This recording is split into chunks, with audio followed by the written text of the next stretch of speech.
नमस्कार दोस्तों, प्रश्नोत्तरी के आज के कार्यक्रम में मैं अपलव सक्सेना आप सभी का स्वागत करता हूं। जैसे कि आप जानते हैं, दूरदर्शन का लोकप्रिय कार्यक्रम प्रश्नोत्तरी हमेशा से ही आपके बीच में लेके आता रहा है रोचक सवाल, रोचक जानकारियां और उसके रोचक जवाब जो आप सब हमें देते हैं। आज इस प्रश्नोत्तरी कार्यक्रम में मैं वापस से पुनः आप सभी का जोरदार तालियों के साथ में स्वागत करना चाहता हूं। तालियां एक बार जोरदार होनी चाहिए।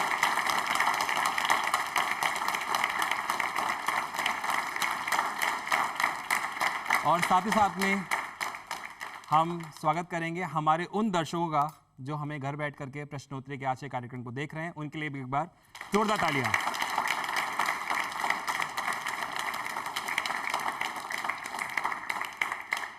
तो आइए शुरुआत करते हैं आज के इस कार्यक्रम की। तैयार हैं आप लोग? क्या बात है। तो आइए शुरुआत करते हैं प्रश्नोत्तरी के आज के कार्यक्रम की। आप सभी को पता है हमारा देश 1947 में जिसको आज़ादी मिली, बहुत सालों के राज के बाद में हमारा देश आज़ाद हुआ। तो मेरा पहला सवाल जो है वो आज़ादी के बाद का आ रहा है, और वो ये है कि स्वतंत्र भारत यानी कि 1947 के बाद में जब कॉन्स्टिट्यूशन बना, उसके बाद में चुनाव हुए, हमारे देश में हमें प्रधानमंत्री मिले, उनके बाद राष्ट्रपति मिले। आपको मुझे ये बताना है कि स्वतंत्र भारत के पहले राष्ट्रपति कौन थे? हाथ खड़े हो चुके हैं। मैं यहां से जी हाँ, स्वतंत्र भारत के पहले राष्ट्रपति डॉक्टर राजेंद्र प्रसाद थे। डॉक्टर राजेंद्र प्रसाद थे। अपना नाम बताएं आप। मेरा नाम हरीश कुमार। हरीश कुमार। हरीश के लिए एक बार तालियां जोरदार होनी चाहिए प्लीज।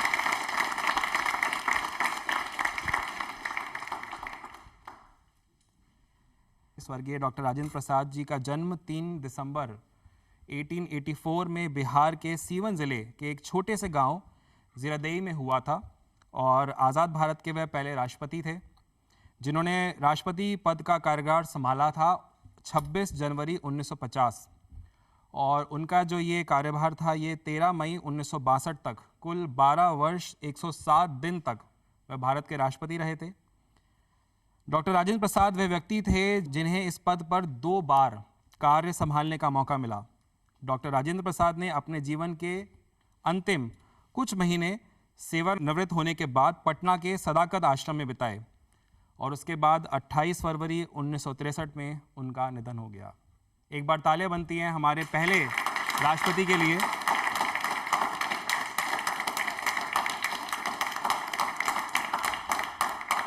बिल्कुल सही जवाब है। दूसरे सवाल की तरफ चलते हैं, और वो सवाल है मेरा गौतम बुद्ध।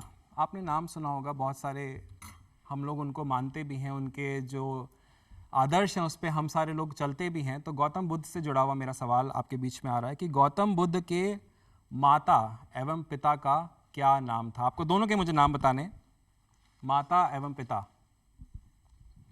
जी। गौतम बुद्ध की माता का नाम माता का नाम कोई बात नहीं, हम किसी और से पूछते हैं, आपसे पूछते हैं। जी। पिता का नाम राजा शुद्धोधन और माता का नाम महामाया। आपका नाम बताएं। मेरा नाम विशाल नावरिया। विशाल, बिल्कुल सही जवाब है आपका, आपके नाम की तरह।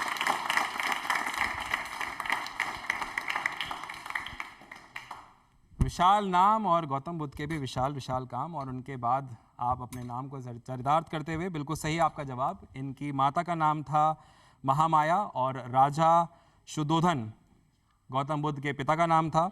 गौतम बुद्ध के बचपन का नाम सिद्धार्थ था, आपको पता होगा। और आपको मैं ये भी बताना चाहता हूँ कि इनकी जो माता है महामाया, इनका निधन गौतम बुद्ध के जन्म के 7 दिन के बाद हो गया था, जिसके बाद गौतम बुद्ध का जो पालन है वो महारानी की छोटी बहन महाप्रजापति गौतमी ने किया था। तो ये थे हमारे गौतम बुद्ध। एक बार जोरदार तालियां हो जाएं गौतम बुद्ध के लिए भी।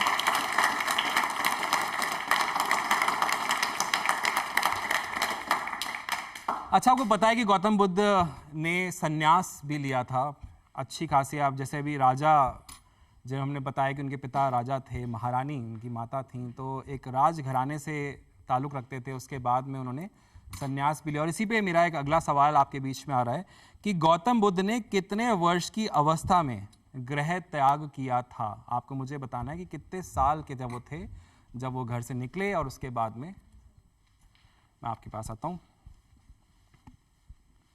जी। 29 वर्ष की आयु में। नाम बताएं अपना। नेमार गोयल। नेमार के लिए एक बार जोरदार तालियां होनी चाहिए, बिल्कुल सही जवाब है इनका।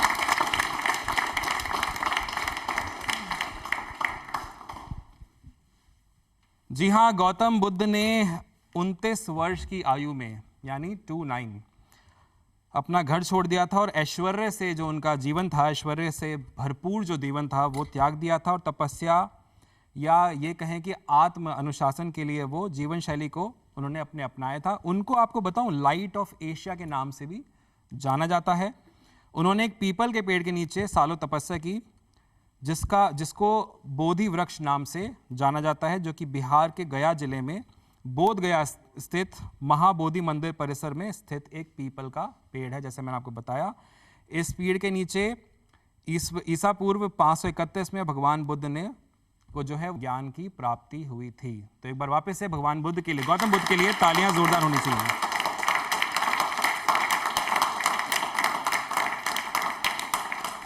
अच्छा, इस सवाल जो मेरा नेक्स्ट आ रहा है उसमें बहुत, उस गेम में बहुत लोग रुचि रखते हैं। क्रिकेट कितने लोग देखना पसंद करते हैं? देखना इतने लोग पसंद करते हो, खेलना तो जो देखना पसंद करता है वो खेलना ही पसंद करता है। ऐसा भी कोई है जो देखना या खेलना क्रिकेट को पसंद नहीं करता है? कुछ हो गए हैं तो जिनको खेलना या देखना कम पसंद। लेकिन वैसे बहुत लोकप्रिय गेम है जिसको हम जानते हैं कि हमारे बहुत सारे युवा साथी भी उसमें जाना चाहते हैं। आपको मुझे ये बताना है कि भारतीय क्रिकेट टीम के पहले कप्तान कौन थे? फर्स्ट कैप्टन टेस्ट टीम के, भारतीय क्रिकेट टीम के टेस्ट टीम के पहले कप्तान कौन थे? जी आप बताएं। Colonel C K Naidu. आपका नाम बताएं। आयुष पांडे। आयुष के लिए एक बार तालियां जोरदार होनी चाहिए।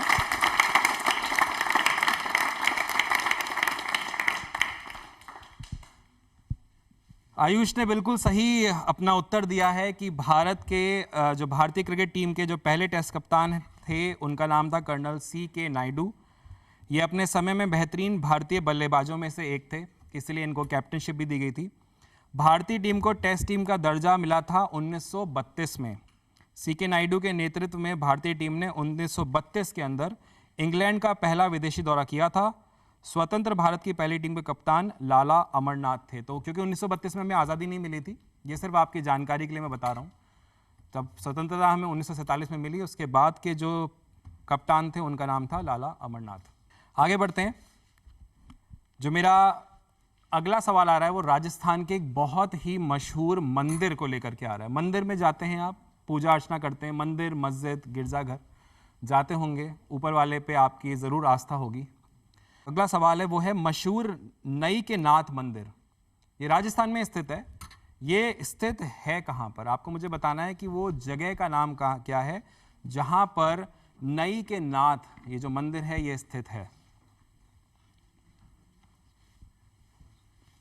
आप बताएं। सर, नईनाथ का मंदिर बांसकोवा जयपुर में स्थित है। नाम बताएं अपना। गिरीश पहाड़िया। गिरीश के लिए तालियां जोरदार होनी चाहिए।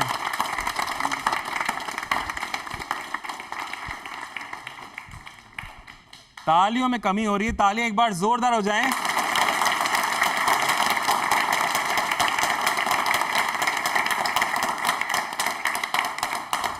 राजस्थान की बात हो रही है, मंदिर की बात हो रही है, तो तालियों में कमी नहीं होनी चाहिए। जयपुर से करीब 40 किलोमीटर दूर आगरा रोड स्थित, जैसे आपने बताया, बांसखो गांव में नईनाथ मंदिर है।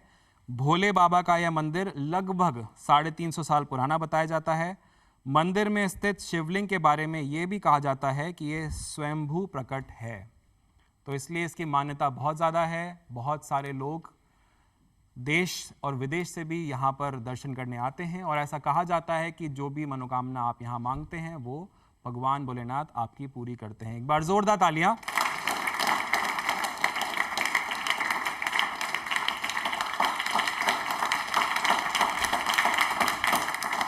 अच्छा, क्रिकेट के बारे में बात हो गई। आप लोग ओलंपिक्स या कॉमनवेल्थ गेम्स में भी रुचि रखते होंगे, तो मेरा अगला सवाल कॉमनवेल्थ गेम्स को लेकर के आ रहा है। अगर हम वर्ष 2022 की बात करें तो कॉमनवेल्थ खेलों का जो आयोजन हुआ था वो बर्मिंघम, यूके, यूनाइटेड किंगडम में किया गया था। आपको देखा होगा आपने उस कॉमनवेल्थ गेम्स को, बहुत सारे लोगों ने उसको देखा था। भारत को बहुत सारे उसमें पदक भी मिले थे।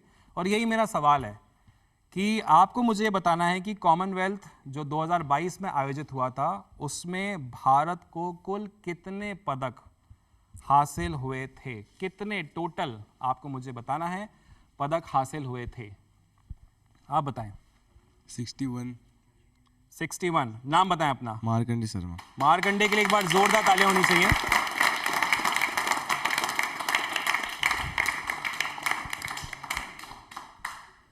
जी हाँ, कॉमनवेल्थ खेलों का आयोजन 2022 में जो हुआ था उसमें कुल 61 यानी 61 पदक भारत ने जीते थे। मैं आपको बताना चाहता हूँ 22 इसमें से गोल्ड थे, 16 इसमें से सिल्वर थे और कांस्य यानी ब्रॉन्ज जिसको हम कहते हैं वो 23 पदक 2022 राष्ट्रमंडल खेलों में 28 जुलाई से 8 अगस्त के बीच में बर्मिंघम, इंग्लैंड में ये आयोजित किए गए थे और 61 पदकों के साथ में भारत इसमें चौथे स्थान पे आया था। एक बार जोरदार तालियां हमारे सारे खिलाड़ियों के लिए।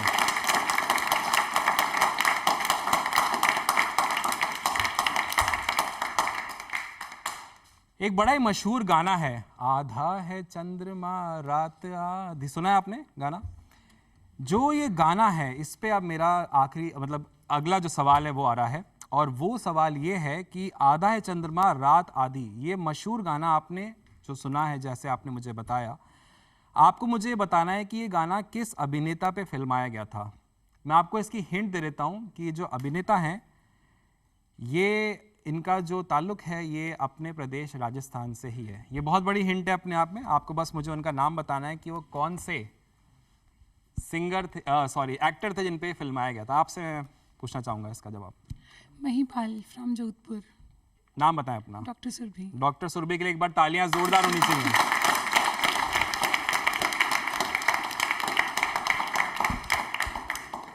स्वर्गीय महिपाल का जन्म 24 नवंबर 1919 को राजस्थान के जोधपुर जिले में हुआ।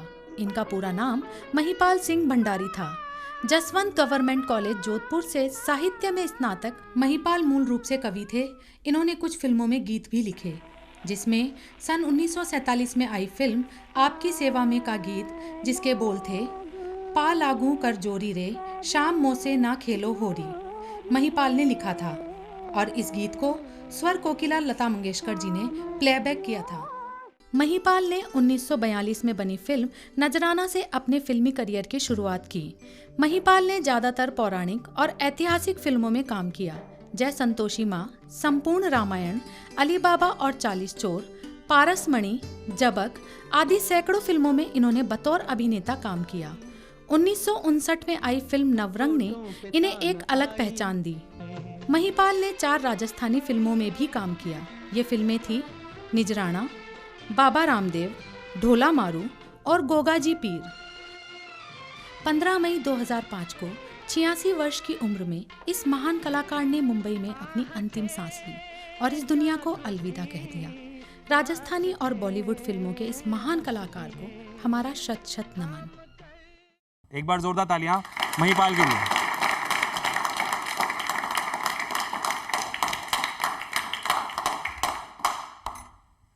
अच्छा, जब फिल्मों की बात हो रही है तो बहुत सारे एक्टर्स अपनी एक दमदार अदाकारी के लिए हमेशा याद रखे जाते हैं। उनमें से एक कलाकार के लिए, एक फिल्मी हिंदी सिनेमा से जुड़े हुए एक एक्टर को लेकर के मैं आपसे सवाल पूछने वाला हूं। सवाल को ध्यान से सुनिएगा।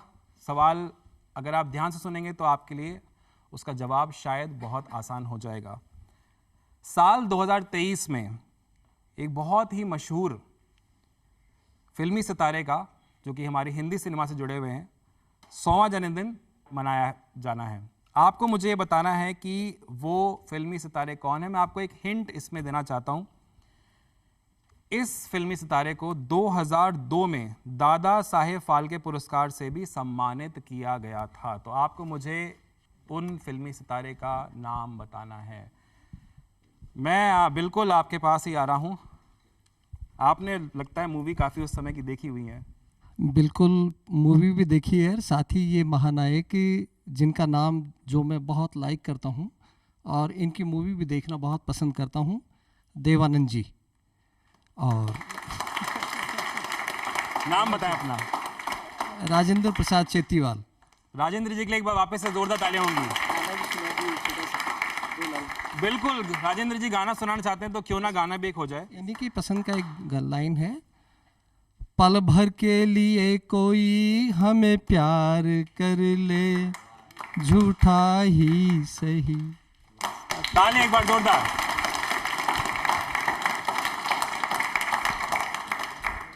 बहुत सारे फैंस को पीछे छोड़ के गए हैं देवानंद साहब। बिल्कुल आपने सही नाम को गेस किया। देवानंद अपने खास स्टाइल और मनमोहक इनकी जो अदाएं थी उस पे बहुत सारे लोग इन पे फिदा थे। 26 सितंबर 1923 में इनका जन्म हुआ था गुरदासपुर पंजाब में। उनका पूरा नाम धर्मदेव आनंद था और शॉर्ट में उनको सिनेमा जगत के लोग या उनके जो फैंस थे वो देवानंद उनको बोला करते थे। लगभग 6 दशक में उन्होंने 113 फिल्मों में काम किया था। एक्टर तो थे ही थे, उसके साथ साथ में राइटर, डायरेक्टर और प्रोड्यूसर के रूप में भी उन्होंने फिल्मों में बहुत बड़ा अपना योगदान दिया है।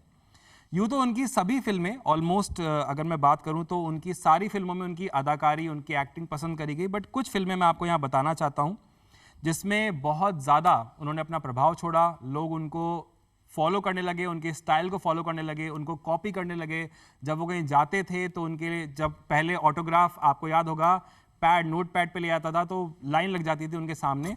वो कुछ फिल्में मैं आपके सामने यहाँ बताना चाहता हूँ। कुछ फिल्में हैं, उनमें से बाजी जो कि 1951 में आई थी, जाल 1952 की, टैक्सी ड्राइवर 1954 में, CID 1956, पेइंग गेस्ट 1957, काला बाजार 1960, तेरे घर के सामने 1963, ज्वेल थीफ 1964, गाइड 1965, जॉनी मेरा नाम 1970, हरे रामा हरे कृष्णा 1971, हीरा पन्ना 1973, वारंट 1975, देश परदेश 1978 और तेरे मेरे सपने 1996 व बनारसी बाबू 1997। एक बार देवानंद जी के लिए जोरदार तालियां बनती हैं।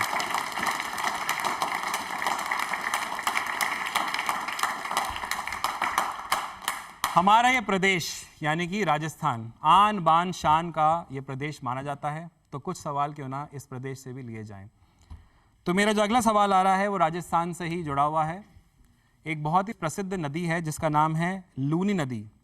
आपको मुझे ये बताना है कि लूनी नदी राजस्थान में कहाँ से शुरू होती है। आप मुझे शहर का नाम बता दें तो बात बन जाएगी।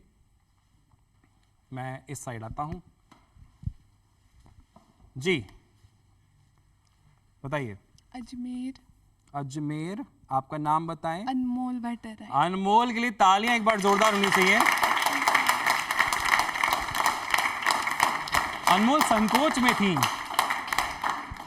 अनमोल थोड़ा संकोच में थी। अजमेर, अरे बिल्कुल आपको जोश से, आपका जब आपका आंसर सही है तो जोश पूरा होना चाहिए। बिल्कुल अजमेर से ही लूनी नदी शुरू होती है। 772 मीटर की ऊंचाई पे स्थित नाग की पहाड़ियों से इसकी शुरुआत होती है। ये नदी अजमेर से निकलकर दक्षिण पश्चिम राजस्थान, नागौर, जोधपुर, पाली, बाड़मेर, जालौर जिले से होती हुई गुजरात के कच्छ जिले में प्रवेश करती है और कच्छ के रण में विलुप्त हो जाती है। यह भारत की एकमात्र ऐसी अनोखी नदी है जो निकलती तो पहाड़ों से पर समुद्र में कभी नहीं मिलती है। तो अनोखा प्रदेश है हमारा और बहुत सारी अनोखी यहाँ पर आपको चीज़ें भी मिलेंगी। अगला सवाल भी मैं राजस्थान से ही लेना चाहता हूँ। राजस्थान, जैसा आप जानते हैं कि हिंदुस्तान हमारे देश का, अगर हम वर्ग मीटर के हिसाब से बात करें, क्षेत्रफल के हिसाब से बात करें तो सबसे बड़ा प्रदेश हमारे देश का है। आपको मुझे बताना है कि राजस्थान की सीमा कितने राज्यों की सीमाओं को स्पर्श करती है। आपको मुझे सिर्फ उनके नंबर बताने हैं, कितने राज्यों की सीमा को स्पर्श करते हुए। हाँ, ये बहुत ही प्यारी सी बच्ची है, इसके पास हम आते हैं जी। बताइए। 5। नाम बताइए अपना। अविका। अविका। अविका के लिए तालियां जोरदार होनी चाहिए।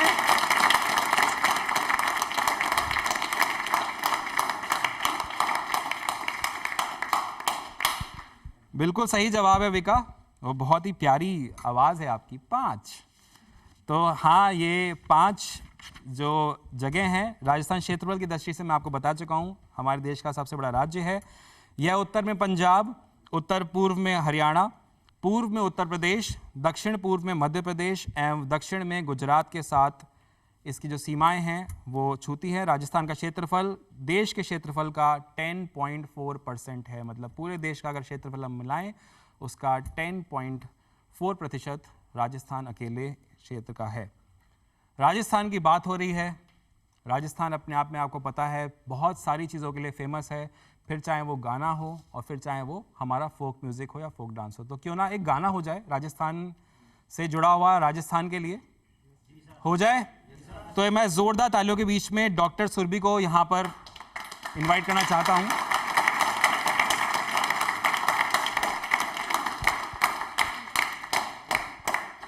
डॉक्टर सुरभि हमारे बीच में एक गाना जी राजस्थान को।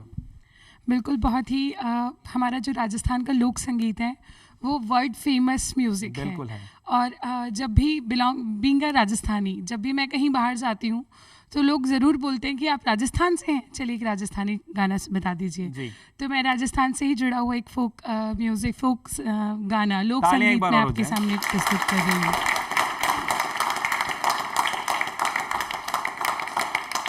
इजिहासा हमारी रुणक झुणक पायल बाजे सा, इजिहासा हमारी रुणक झुणक पायल बाजे सा, नैना रालू भी की कर आऊं सा, बैसारा बीरा की कर आऊं सा, इजिहासा हमारी सासू सूती छे नणदल जागे सा, इजिहासा हमारी सासू सूती छे नणदल जागे सा, नैना रालू भी की कर आऊं सा, बैसारा बीरा की कर आऊं सा। थैंक यू, धन्यवाद।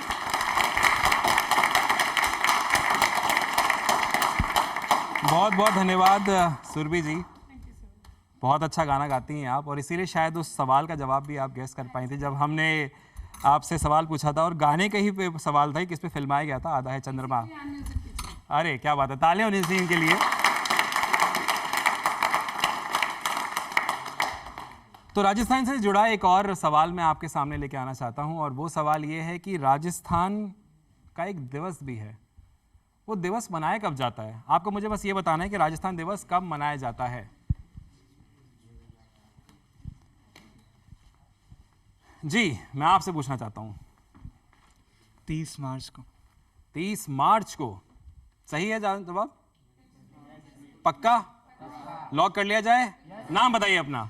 अध्यात्म। अध्यात्म के लिए तालियां एक बार जोरदार होनी चाहिए।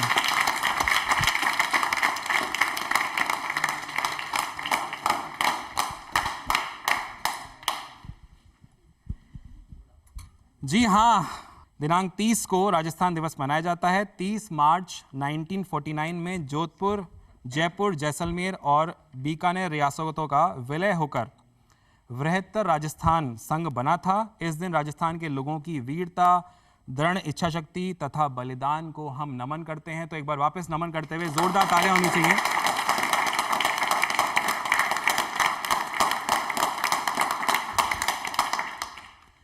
अच्छा, इस बात से आप सब अग्री करेंगे कि हमारे यशस्वी प्रधानमंत्री जी बहुत सारी स्किल्स की स्कीम्स या युवाओं को स्पेशली फोकस करते हुए बहुत सारी स्कीम्स को लेकर के आ रहे हैं, और वो कहीं ना कहीं हमें बहुत ज़्यादा लाभान्वित कर रही है। स्किल इंडिया भी उनकी स्कीम है और बहुत सारी स्कीम्स लेकर के वो आए हैं। और ऐसा ही नहीं कि सिर्फ युवाओं के लिए है, हर भारतवासी के लिए वो स्कीम लेकर के आते हैं और उसके बाद में हम उससे लाभ उठाते हैं। मेरा सवाल जो अगला आ रहा है उनकी एक स्कीम से जुड़ा ही आ रहा है। आपको मुझे बताना है कि प्रधानमंत्री कौशल विकास योजना, आपने सुना होगा PMKVY, प्रधानमंत्री कौशल विकास योजना, ये योजना है क्या और इसकी शुरुआत कब हुई थी? आपको दोनों ही चीज़ें मुझे बताना है, किस सन में हुई थी, किस वर्ष में हुई थी, और ये है क्या योजना, किस बारे में है, क्या है योजना। मैं आपके पास आता हूँ। एक बड़े प्यारे छोटे से बच्चे ने हाथ खड़ा किया है जी। 3 अक्टूबर 2014।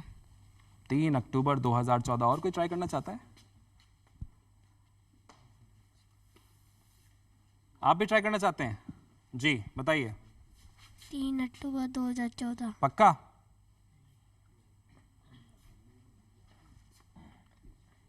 तीन अक्टूबर 2014। तो एक 14 का आंसर तो आ चुका है। देखते हैं आगे से कुछ नया ट्राई हो। 2015 में इसकी शुरुआत हुई थी और to motivate youngster. To motivate youngsters. आप मोटिवेट हुए हैं? हाँ, बिल्कुल हुए। नाम बताइए अपना मोटिवेशन के साथ में ही। सोनिका मोदी। सोनिका के लिए एक बार जोरदार तालियां हो जाए। बिल्कुल सही जवाब है।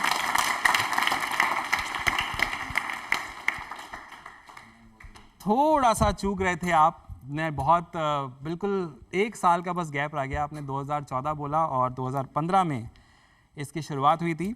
राष्ट्रीय कौशल विकास निगम यानी national skill development corporation NSDC जिसको हम शॉर्ट फॉर्म में कहते हैं, द्वारा संचालित या क्रियान्वित की जाने वाली योजना 2015 में विश्व युवा कौशल दिवस के अवसर पर देश के प्रधानमंत्री माननीय श्री नरेंद्र मोदी द्वारा इस स्कीम का या इस योजना का शुरुआत की गई थी। इसके लिए एक अलग से मंत्रालय कौशल विकास एवं उद्यमिता मंत्रालय बनाया गया है। यही इसका नोडल मंत्रालय भी है। मतलब कोई भी अगर आपको जानकारी चाहिए आपको इस मंत्रालय से मिल सकती है। इसके द्वारा जैसे कि इन्होंने बताया, यूथ को मोटिवेट करना, बेरोजगार युवाओं के लिए पढ़ाई जिन्होंने छोड़ दी है उनके लिए स्कीम चलाना, उनके लिए इंटरेस्ट के हिसाब से 40 विभिन्न जो भी युवा साथी हैं जिन्होंने पढ़ाई छोड़ दी है, पढ़ाई कंटिन्यू कर रहे हैं, 40 विभिन्न क्षेत्रों में उनको प्रशिक्षण दिया जाता है। इन क्षेत्रों में furniture, leather, light and fitting, handicraft, food processing, hardware, अन्य कई क्षेत्र आते हैं। तो एक बार जोरदार तालियां हो जाए हमारे यशस्वी प्रधानमंत्री के लिए भी। अच्छा, एक और स्कीम है जिसको बहुत सारे यंगस्टर्स आजकल बहुत मोटिवेशन से देखते हैं और स्पेशली ये स्कीम उन लोगों को अट्रैक्ट करती है जिनको अपना बिजनेस कहीं ना कहीं वो लोग एम कर रहे हैं। यानी मैं बात कर रहा हूँ स्टार्टअप इंडिया की। आपको मुझे ये बताना है कि स्टार्टअप इंडिया की शुरुआत कब हुई थी, किस दिन, किस सन में इसकी शुरुआत की गई थी, आपको मुझे वो बताना है। आपके पास आ रहा हूँ मैं जी। 16 जनवरी 2016। नाम बताइए अपना। श्रेया गुप्ता। श्रेया के लिए एक बार जोरदार तालियां हो जाए।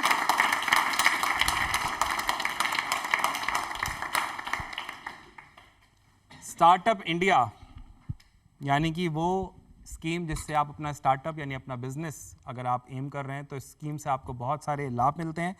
स्टार्टअप इंडिया योजना का महत्वपूर्ण सरकारी योजना है जिसकी जैसा उन्होंने बताया 16 जनवरी 2016 को बैंक वित्त प्रदान करके भारत में स्टार्टअप को बढ़ावा देने और समर्थन करने के लिए उद्देश्य से शुरू किया गया था। एक बार जोरदार तालियां हो जाएं स्टार्टअप इंडिया के लिए भी।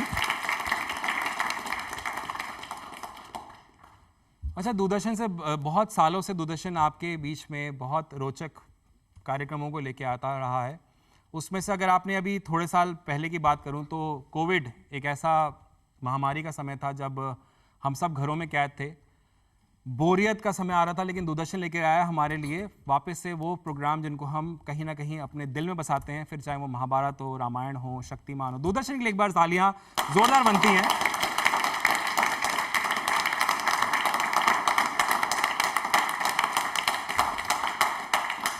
तो जब बात दूरदर्शन की हो रही है तो दूरदर्शन के एक बहुत ही लोकप्रिय धारावाहिक की मैं अगर बात करूं तो वो था रामायण। आप सभी ने देखा होगा और स्पेशली अभी रिसेंट पास में तो आपने देखा होगा।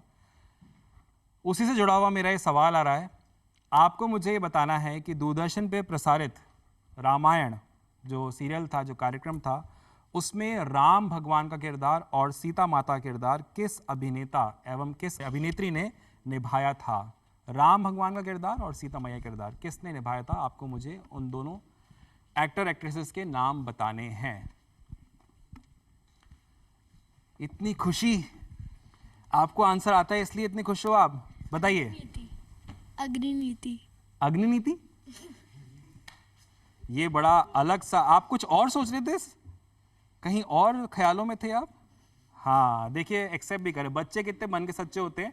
अगर कोई बड़ा होता था कि नहीं मैं आपकी तरफ भी ध्यान दे रहा था, लेकिन बच्चे मन के सच्चे होते हैं। और कोई बताना चाहता है? सही जवाब जी, आप बताएं।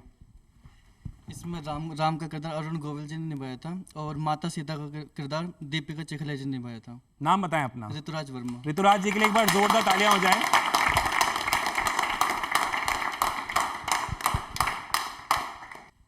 बिल्कुल सही जवाब है आपका। राम भगवान का किरदार जो था वो अरुण गोविल जी द्वारा निभाया गया था। सीता मैया का किरदार दीपिका चिखलिया द्वारा निभाया गया था। रामायण का प्रसारण पहली बार, मैं आपको बताना चाहता हूँ, दूरदर्शन पे 25 जनवरी 1987 को किया गया था। यह धारावाहिक हफ्ते में एक बार हर रविवार को दिखाया जाता था। ऐसा कहा जाता है, कहा नहीं जाता बल्कि ऐसा होता था कि उस समय इस धारावाहिक की लोकप्रियता इतनी ज़्यादा थी कि सड़कें सूनी हो जाती थी और लोग अपना सारा काम छोड़कर टीवी के सामने जमा हो जाते थे। जब जमा की मैं बात करता हूँ तो हर घर में उस समय टीवी लोकप्रिय नहीं था, कि हर घर में होना कॉमन नहीं था। तो किसी के घर में अगर टीवी होता था तो सारे लोग झुंड बना करके उनके घर पे जाते थे और वहाँ पर इस धारावाहिक को देखा जाता था। एक बार जोरदार तालियां हो जाएं दूरदर्शन परिवार के लिए। अच्छा, अभी हमारे यशस्वी प्रधानमंत्री की मैं बात आप लोगों से कर ही रहा था, तो उन्होंने एक कार्यक्रम की शुरुआत करी जिसका नाम था, या है जबकि मैं कहूँ, मन की बात। आप सबने सुना होगा, मन की बात नाम से उनका कार्यक्रम आता है। आपको मुझे ये बताना है कि उसका पहला प्रसारण कब किया गया था। फर्स्ट टाइम इसका प्रसारण कब किया गया था। मैं बात कर रहा हूँ मन की बात, मन की बात का। आपके पास, आपसे पूछते हैं जी। 3 अक्टूबर 2014। नाम बताएं अपना। संजना शर्मा। संजना के लिए एक बार तालियां जोरदार होनी चाहिए।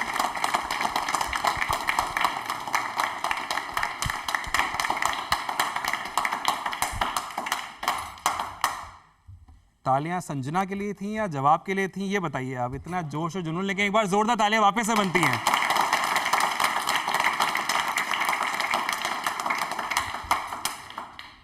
बट मुझे ऐसा लगता है कि तालियां हमारे यशस्वी प्रधानमंत्री के लिए होंगी, क्योंकि मन की बात दूरदर्शन आकाशवाणी पर प्रसारित किया जाने वाला ये एक ऐसा कार्यक्रम है जिसके जरिए भारत के यशस्वी प्रधानमंत्री माननीय श्री नरेंद्र मोदी जी भारत के नागरिकों को संबोधित करते हैं। मैं आपको बताना चाहता हूं कि इस कार्यक्रम का पहला प्रसारण, जैसे कि आपने बताया, 3 अक्टूबर 2014 में पहली बार किया गया था। मन की बात का 30 अप्रैल 2023 को 100वां एपिसोड भी प्रसारित किया गया। मतलब 100 एपिसोड सेंचुरी मार चुका है। एक बार जोरदार तालियां हो जाएं मन की बात के लिए। हम सभी को भारतीय होने पे गर्व है, और गर्व जब बढ़ जाता है जब हमें हमारे किसी भी उत्कृष्ट कार्य को करने के लिए हमें पुरस्कृत किया जाता है। जब हमें पुरस्कार मिलता है तो हमारा मोटिवेशन और ज़्यादा हाई हो जाता है। हमें कहीं ना कहीं एक इंस्पिरेशन मिलती है कि हम आगे बढ़ें और जो हमने किया है, जो भी अचीव किया है, वो और ऊपर लेके जाएं, या फिर और लोगों को हम प्रोत्साहित करें कि वो अचीवमेंट उनकी ज़िंदगी में भी आए। मेरा अगला सवाल अचीवमेंट को लेकर के, यानी किसी पुरस्कार को लेकर के ही आ रहा है। आपको मुझे ये बताना है कि भारत का सर्वोच्च नागरिक सम्मान कौन सा है। सर्वोच्च नागरिक सम्मान का आपको मुझे नाम बताना है। बहुत सारे हाथ उठ चुके हैं। आपके पास आता हूं मैं जी। भारत रत्न। नाम बताएं अपना। माधव तिवारी। माधव के लिए एक बार जोरदार तालियां हो जाएं।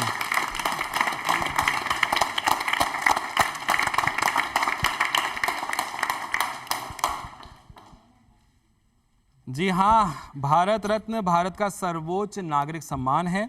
यह सम्मान राष्ट्रीय सेवा के लिए दिया जाता है। इन सेवाओं में कला, साहित्य, विज्ञान, सार्वजनिक सेवा और खेल शामिल हैं। पद्म भूषण भारत में दूसरा सबसे बड़ा नागरिक पुरस्कार है। पद्म भूषण एक उच्च क्रम की विशिष्ट सेवा के लिए प्रदान किया जाता है।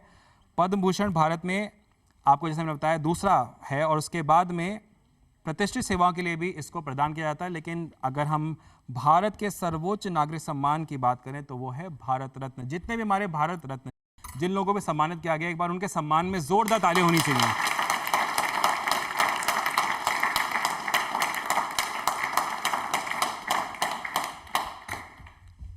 अच्छा, जब हम भारत देश की बात करें तो क्यों ना एक भारत देश से जुड़ा हुआ ही सवाल ले लिया जाए। और ये सवाल, क्योंकि बहुत सारे लोग हाथ उठाए थे, तो इसलिए मैं ये लास्ट आखिरी सवाल आपसे पूछना चाहता हूँ। आपको मुझे ये बताना है कि भारत का सबसे लंबा बांध कौन सा है। आपको मुझे इस बांध का नाम बताना है। अब मैं इस साइड से लूँगा। जी आप बताएं। हरिकुंड। नाम बताएं अपना। गौरव जारवाल। गौरव के लिए एक बार जोरदार तालियां हो जाएं, बिल्कुल सही जवाब है इनका।